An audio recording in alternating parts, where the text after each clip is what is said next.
Republic বাংলার anchor কিশোরের উপর হামলার ঘটনা তীব্র নিন্দা বিরোধী দলনেতা। রাতের অন্ধকারে ব্লেড দিয়ে হামলা, রাজ্যে সম্পূর্ণ ভেঙে পড়েছে আইন শৃঙ্খলা। এটা শুধু সাংবাদিকের ওপর হামলা নয়, বাক স্বাধীনতার ওপর হামলা। তীব্র নিন্দা করে পোস্ট শুভেন্দু অধিকারীর। মুখার্জির ওপর রিপাবলিক বাংলার অ্যাঙ্কার কিশোর মুখার্জির ওপর হামলার ঘটনায় তীব্র নিন্দা বিরোধী দলনেতার। পাশাপাশি এ নিয়ে বিজেপি সাংসদ সুকান্ত মজুমদার কি মন্তব্য করেছেন শুনবো।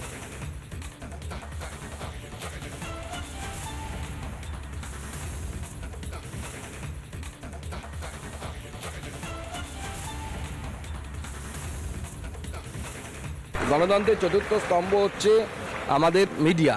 সেই মিডিয়ার সাংবাদিকের উপরে আক্রমণ এবং ব্লেড দিয়ে আক্রমণ, এই ধরনের একের পর এক আক্রমণ রিপাবলিকের সাংবাদিকদের উপর হচ্ছে। তন্ত্রের উপর আঘাত মুখ্যমন্ত্রীর উচিত, কারণ তিনি হোম মিনিস্টার, তিনি ল অ্যান্ড অর্ডার মেনটেন করতে পারছেন না। তার হোম মিনিস্টারের পদ থেকে অপসারণ করা উচিত নিজেকে। ছিনতাই, কোপ, রক্তাক্ত রিপাবলিকের অ্যাঙ্কার। মঙ্গলবার রাতে বাড়ি ফেরার সময় হামলা হয়। পার্ক সার্কাসে ছিনতাইবাজদের খপ্পরে পড়ে রিপাবলিক বাংলার অ্যাঙ্কার কিশোর মুখার্জি। বাধা দিতে গেলে ধারালো ব্লেড দিয়ে এলোপাথারি আঘাত, মাথায় আঘাত করে ছিনিয়ে নেওয়া হয় মানিব্যাগ।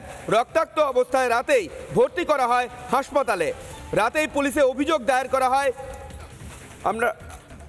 ছিনতাই, কোপ এবং রক্তাক্ত রিপাবলিকের অ্যাঙ্কার। মঙ্গলবার রাতে বাড়ি ফেরার সময় হামলা। পার্ক সার্কাসে ছিনতাইবাজদের খপ্পরে রিপাবলিক বাংলার অ্যাঙ্কার কিশোর মুখার্জি। বাধা দিতে গেলে ধারালো ব্লেড দিয়ে এলোপাথারি আঘাত, মাথায় আঘাত করে ছিনিয়ে নেওয়া হয় মানিব্যাগ। রক্তাক্ত অবস্থায় রাতেই ভর্তি করা হয় হাসপাতালে। রাতেই পুলিশে অভিযোগ দায়ের করা হয়। আর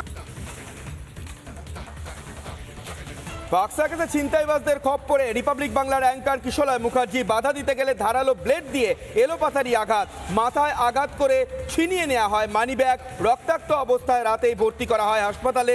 রাতেই পুলিশে অভিযোগও দায়ের করা হয়। এই ঘটনা আরও একবার চোখে আঙুল দিয়ে দেখিয়ে দিল রাজ্যের আইন শৃঙ্খলার ভয়ঙ্কর নগ্নরূপ। দুষ্কৃতীদের মুক্তাঞ্চল হয়ে গিয়েছে বাংলা। পুলিশের ভয় নেই, শাস্তির ভয় নেই, অপরাধের বারবারন্ত রাতের কলকাতা।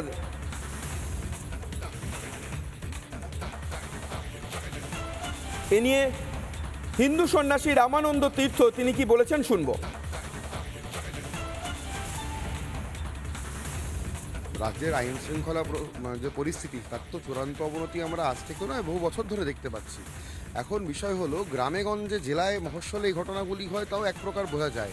খাস কলকাতা শহরের বুকে, যে কলকাতা পুলিশের সিসিটিভি দিয়ে ঘেরা, সেইখানে এরকম একটি ন্যাশনাল মিডিয়ার প্রাইম টাইম শোয়ের একজন সঞ্চালক, মানে নামকরা জার্নালিস্টের সাথে এই ধরনের ঘটনা যদি ঘটতে পারে, তাহলে সাধারণ মানুষ কতটুকু সুরক্ষিত? এটা কিন্তু একটা প্রশ্নের কথা। এবং আমি কলকাতা পুলিশ বা পুলিশ মন্ত্রীর কাছে এটা প্রশ্নই রাখবো যে একজন প্রাইম টাইম সময়ের একটা ন্যাশনাল মিডিয়ার সাংবাদিকের যদি এই অবস্থা হয়, তাকে যদি আঘাত পেয়ে বা মানে তার প্রতি লিঞ্চড হয়, সে এসে হসপিটালে ভর্তি হয়, তাহলে সাধারণ মানুষ বা সাধারণ লোকেদের কি হবে? এটা খুবই নক্কারজনক ঘটনা। যে সাংবাদিকের এরকম অবস্থা হয়েছে, তা দ্রুত আরোগ্য কামনা করি এবং কলকাতা পুলিশ এবং পুলিশ মন্ত্রীর কাছে প্রশ্ন রাখি, তারা কবে এই ব্যবস্থা শুধরবে? বিজেপি বিধায়ক শঙ্কর ঘোষ এই মুহূর্তে ফোনে রয়েছে। শঙ্করবাবু, জানতে চাইবো যে ছিনতাইবাজদের খপ্পরে রিপাবলিক বাংলার অ্যাঙ্কার কিশোর মুখার্জি এবং রাতেই রক্তাক্ত অবস্থায় মাথায় আঘাত করে তাকে ছিনিয়ে নেওয়া হয় তার মানিব্যাগ, এবং একেবারে দুষ্কৃতীদের মুক্তাঞ্চল হয়ে গিয়েছে এই বাংলা। দেখুন, বিধায়ক হিসাবে নয়, শুধু শঙ্কর হিসাবে আমি প্রশ্নের উত্তর দিতে চাই। প্রথম কথা হচ্ছে, রাজ্যে কেউ নিরাপদ নয়। একমাত্র রাজ্যের মুখ্যমন্ত্রী এবং তার পরিবার বাদ দিয়ে রাজ্যের সবাই অসুরক্ষিত। সে আপনি ডাক্তার, উকিল, সাংবাদিক বলুন, এমনকি তৃণমূল কংগ্রেসেরও গোষ্ঠীদ্বন্দ্বের কারণে একের পর এক তৃণমূল নেতাদের মৃত্যু এটা প্রমাণ করছে। সমস্যা হচ্ছে যে 2011 সালের পরে গণতন্ত্রের চতুর্থ স্তম্ভ সংবাদ মাধ্যমের উপর একাধিক আক্রমণ হয়েছে এবং আজ পর্যন্ত আমি দেখিনি যে আমাদের পশ্চিমবঙ্গে এই যে আক্রমণগুলো হলো সাংবাদিকদের উপরে, সাংবাদিকরা বা পুরো সাংবাদিক কুল তারা এর সমষ্টিগত প্রতিবাদ করেছে। ব্যক্তিগতভাবে যখন কেউ আক্রান্ত হচ্ছে, দুদিন বিষয়টা খবরে থাকছে, তারপরে বিষয়টা খবর থেকে আড়াল হয়ে যাচ্ছে এবং পরবর্তীকালে আবার আরেক সাংবাদিকের উপর আক্রমণ হচ্ছে। নির্বাচনের সময়, নির্বাচনের আগে পরে সর্বদা এই জিনিস দেখেছি। এবং এটাও আমি আপনার সাথে সহমত নই যে ছিনতাইবাজ, কোথায় ঠিক হলো ছিনতাইবাজ? ছিনতাইবাজ কিনা কিন্তু পুলিশ বলবে। এবং আমি ব্যক্তিগতভাবে মনে করি এটা একটা মানসিকতা হচ্ছে অপরাধ করবার, দুষ্কর্ম করবার। রাজ্যের পুলিশের মাথায় এখন দুষ্কৃতিরা নাচছে, তাই সাংবাদিক থেকে ডাক্তার, উকিল, রাজনৈতিক কর্মী কেউ আর এই রাজ্যে নিরাপদ নয়। এর বিরুদ্ধে সংঘবদ্ধ প্রতিবাদ হওয়া দরকার, নাহলে পরবর্তীকালে আজকে যারা দূরে দাঁড়িয়ে আছেন তারাও আক্রান্ত হবে। ধন্যবাদ।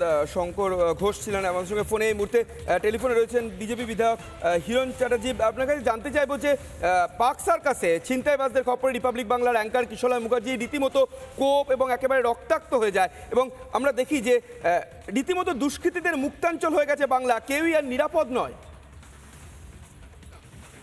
দেখুন, গতকাল রাত্রি 12:30টার সময় আমি যখন ফেসবুকে দেখছিলাম, তখনই দেখলাম যে মানে আমাদের সবার বন্ধু, সবার ভাই কিশলয়কে ভয়ঙ্করভাবে মানে যারা দুষ্কৃতিকারীরা পাক সার্কাসে ব্লেড চালিয়েছে, মানে সেই রক্তাক্ত চেহারা দেখে আমি সঙ্গে সঙ্গে ফেসবুকে পোস্ট করলাম এবং যতজনকে পেরেছি সবাইকে বলেছি।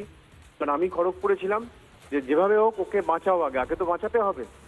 তো এই এক ভয়ঙ্করতম ঘটনা যে সাংবাদিক থেকে ভারতের, আমাদের পশ্চিমবঙ্গের বোন, মা, কেউ এখানে নিরাপদ নয়।